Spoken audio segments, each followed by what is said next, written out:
Facebook and Twitter aren't just for chatting. These social media network sites and others have been used as tools to help solve crime.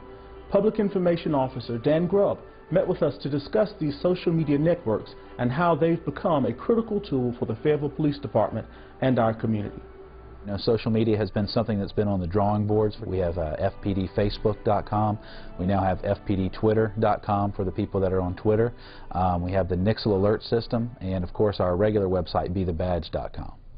When you sign up for Nixle, it's free, and the beauty of it, you can sign up for, if you have family, say in Ohio or Colorado, you can also sign up for their agencies, get the news that's going on in their area of the world. And you custom tailor, do you want to receive text messaging?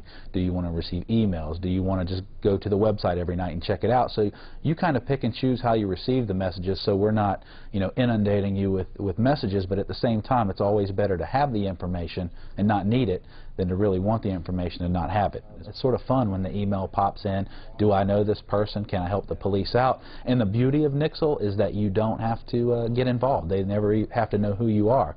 We've had sisters turn in their brothers, we've had fathers turn in their kids.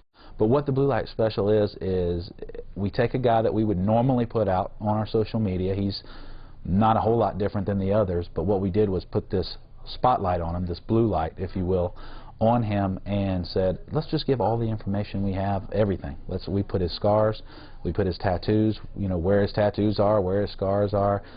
Instead of giving you the standard mug shot, we'll give you 20 of his mug shots. So we also put their entire arrest history down there to sort of make everyone aware of what they have done before, what they've done in the past, how serious the situation is.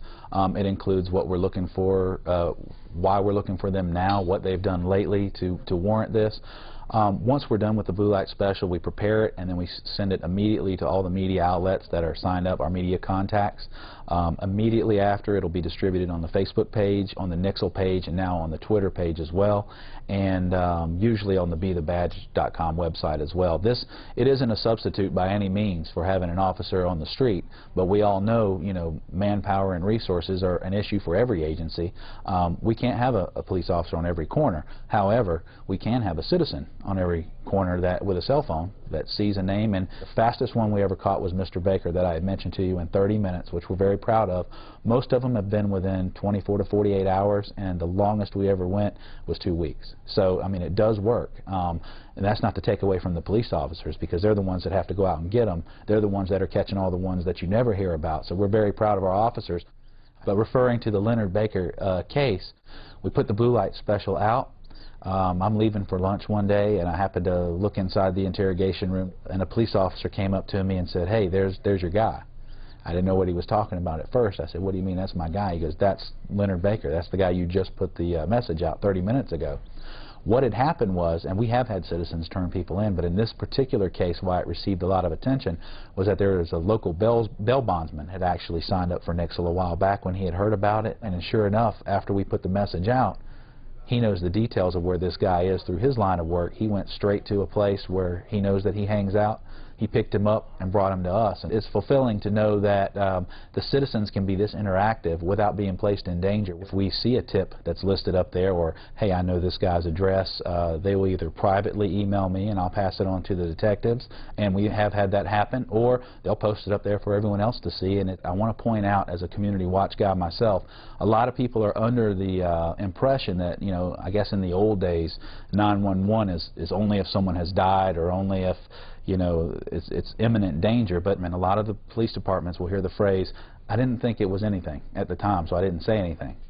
That doesn't help us. It doesn't help us to know 2 or 3 days down the road, well, if something doesn't feel right, if something doesn't feel, you know, if something feels out of place, call 911, get it on record.